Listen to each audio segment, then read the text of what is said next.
في 3 ايام هنعمل شوية ليمون معصفر كهرمان.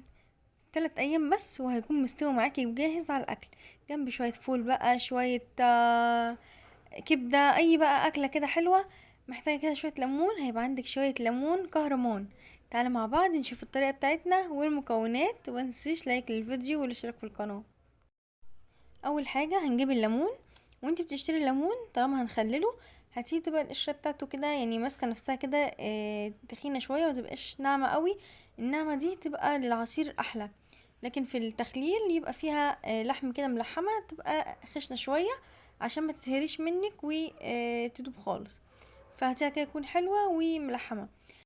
بعد كده هقطعها زي ما انتوا شايفين كده، واخلص الكمية بتاعتي كلها، وبعد كده نشوف بقى هنعمل الخطوة اللي بعدها ايه.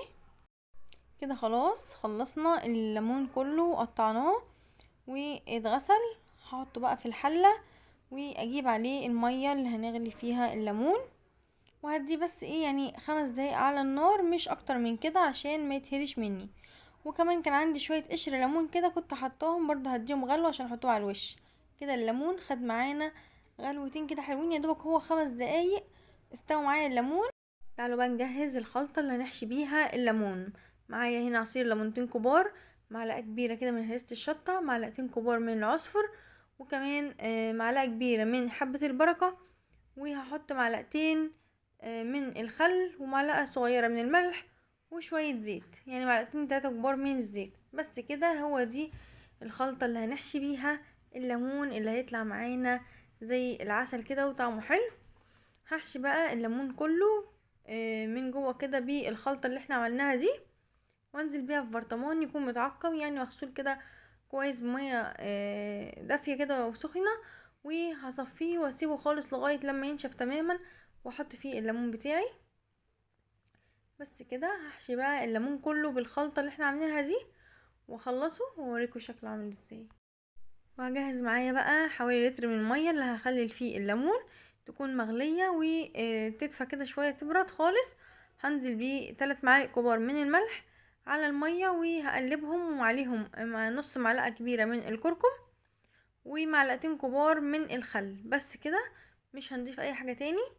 هقلبهم بقى تقليبة حلوة كده، وهنزل بيهم على الليمون اللي احنا خللناه.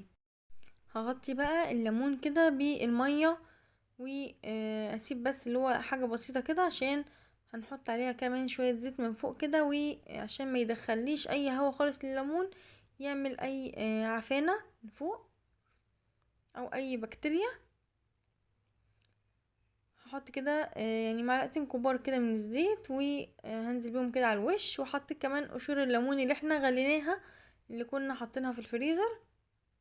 حطيت كده كيس كده تلاجة، وهقفل الغطا بتاعي كويس جدا عشان ما يخشلوش اي هوا.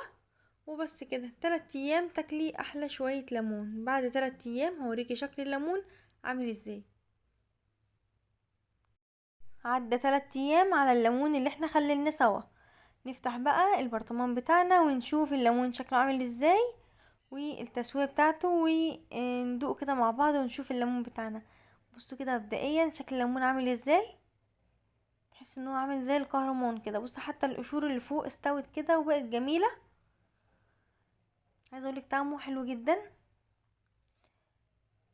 هطلع بقى كده ليمونيه كده ونشوفها سوا. بصوا شكل الليمون بجد حاجه كده تحفه، ومستويه السوا حلو، مش مهريه ومش جامده.